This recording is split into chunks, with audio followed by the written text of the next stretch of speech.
You're listening to Echoo, thoughtful conversations for curious minds.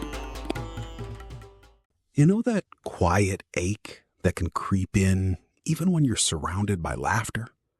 You could be at a dinner with friends, your phone buzzing with messages, and still feel a faint, hollow distance, like you're watching a movie of your own life rather than living it. I've felt it. Maybe you have too. It's strange, isn't it? We're more connected than any generation in history. We carry little devices that promise to keep us in constant touch.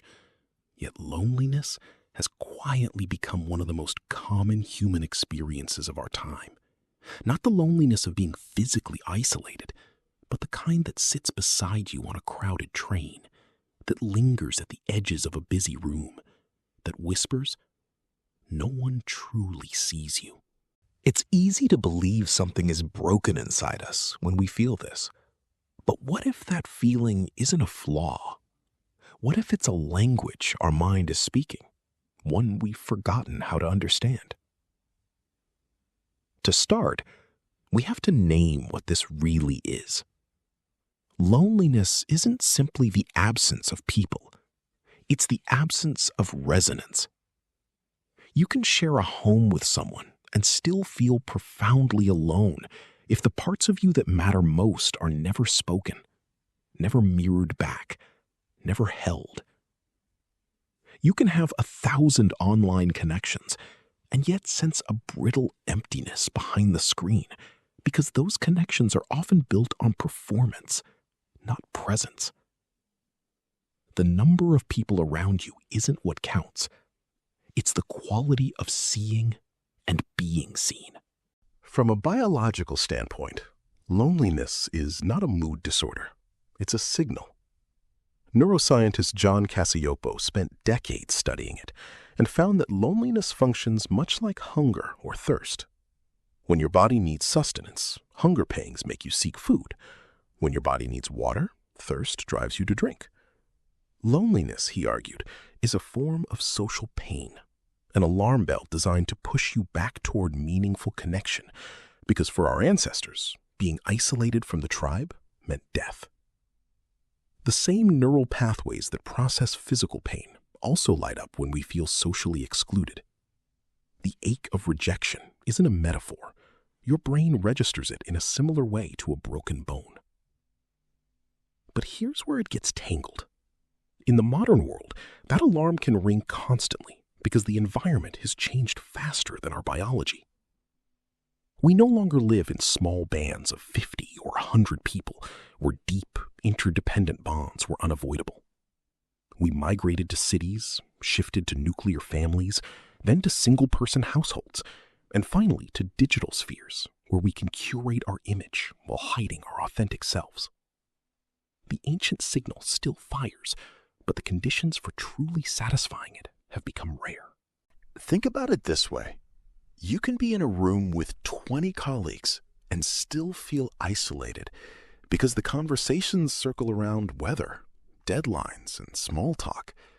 Your inner world, the fears, the strange dreams, the half-formed questions, remains untouched.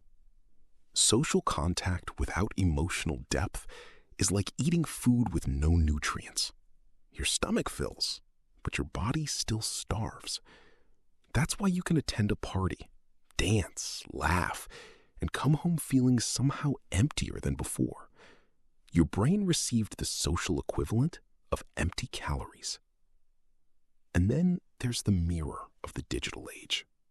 We scroll through carefully constructed versions of other people's lives and compare them with the chaotic, unedited reality of our own. The gap between those two images can make loneliness deepen into shame. You might think everyone else seems to belong, to be loved, to be understood. Something must be wrong with me. But what you're seeing isn't their full experience. It's their highlight reel. You aren't viewing their 3 a.m. anxieties or the silences they sit with when the phone screen goes dark. So you end up feeling uniquely broken in a world that seems effortlessly connected. A painful illusion. This illusion has a history. Before the industrial age, loneliness as a chronic, widespread condition was rarely described. Communities were interwoven. People knew each other's stories across generations. Solitude existed, but it was often a chosen spiritual practice, not an unwanted ache. Philosopher Blaise Pascal, writing in the 17th century, observed that all of humanity's problems stem from man's inability to sit quietly in a room alone.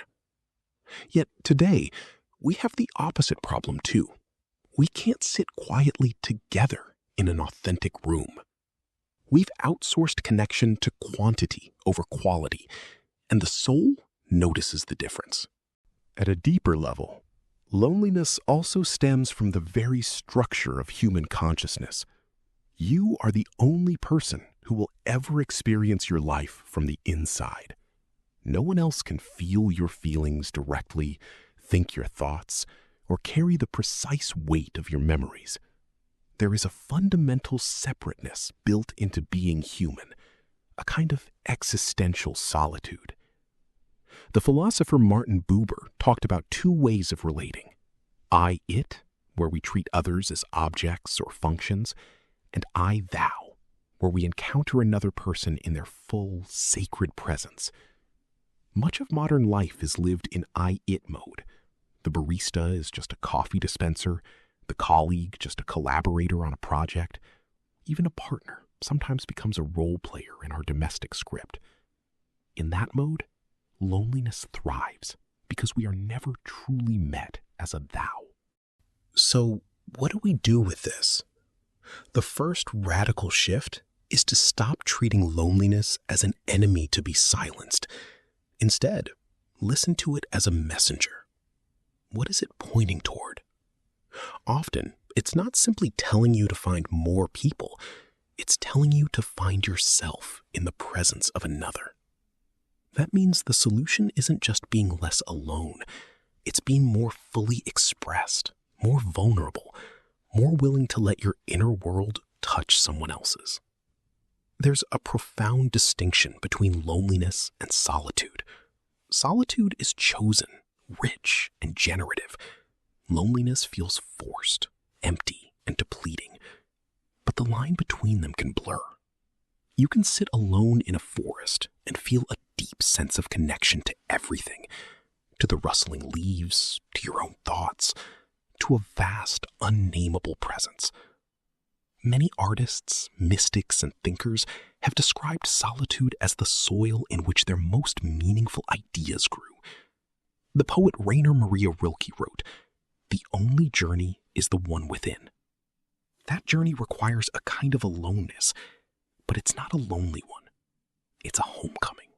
Yet, when we feel the sting of unwanted loneliness, we often panic and reach for distractions, scrolling, binge-watching, compulsive socializing, anything to avoid sitting with the discomfort. But what if, in that very ache, there's an invitation to explore what's missing, not just in our relationships, but in our relationship with ourselves? Perhaps the loneliness is telling you that you've been abandoning parts of your own nature, the creative impulse you've ignored, the grief you've numbed, the truth you've swallowed to keep peace. Carl Jung said that loneliness does not come from having no people around you, but from being unable to communicate the things that seem important to you. It's not about being alone. It's about being unknown, even to yourself. This reframes the problem. The cure for loneliness isn't a busier social calendar. It's the courage to be seen in your imperfect, unfiltered reality. To let someone in not just to the living room of your life, but to the basement where the broken boxes are stored. That's terrifying, of course. Vulnerability carries the risk of rejection. But without that risk, connection remains superficial, and the hunger signal keeps blaring. Historically, we can find examples that illuminate this. Take Abraham Lincoln, a man who faced profound melancholy and isolation, even as he led a nation. He was surrounded by advisors, soldiers, citizens, yet he often felt utterly alone, carrying the weight of a fractured country inside a mind that no one could fully enter. He turned to poetry, to dark humor, to intimate friendships with a few whom he trusted with his despair. He didn't cure his loneliness. He learned to share it, which lightened its weight.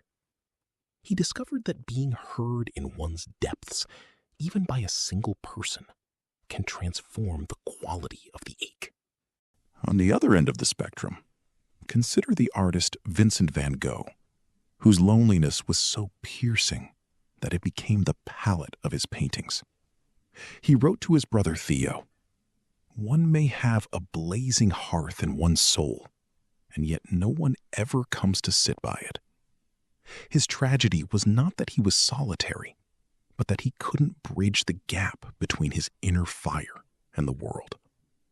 Yet his letters and art now bridge that gap across time, speaking directly to countless souls who have felt the same.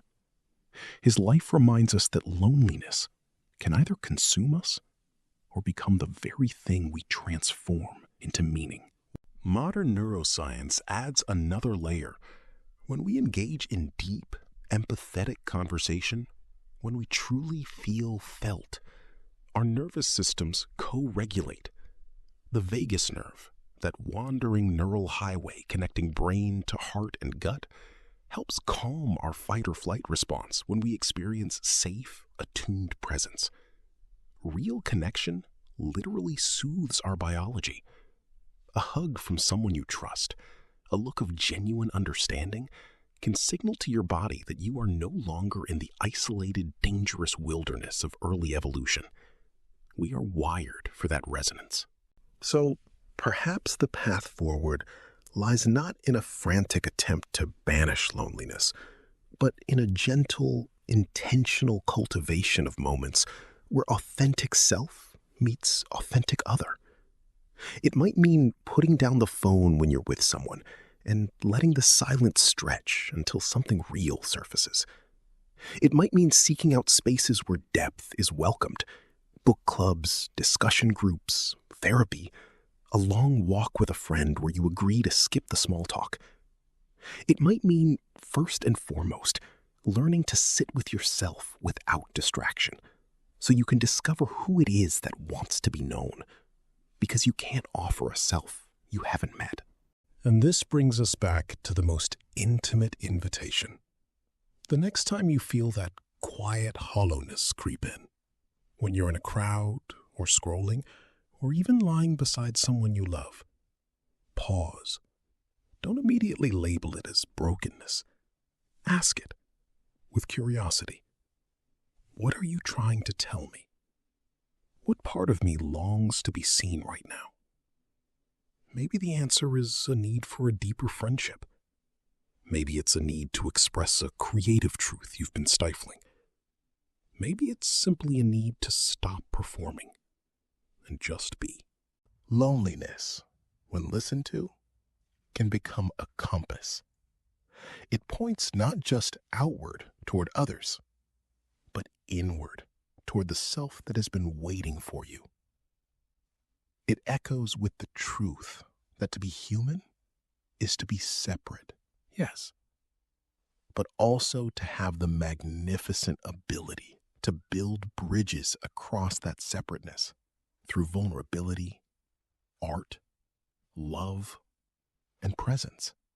So perhaps the real question isn't how do I stop feeling lonely, but what is this loneliness asking me to honor? The answer might not erase the feeling overnight, but it might just transform it from a weight into a guide. And in that transformation, you might discover that you are far less alone than your mind has led you to believe.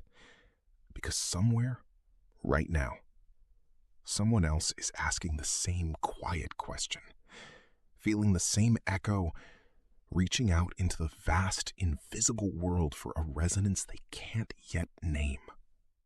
maybe that resonance begins here, not with a solution, but with a shared recognition. I hear you. I feel it too. And in this moment of quiet understanding, the distance between us thins, just a little. That might be enough to start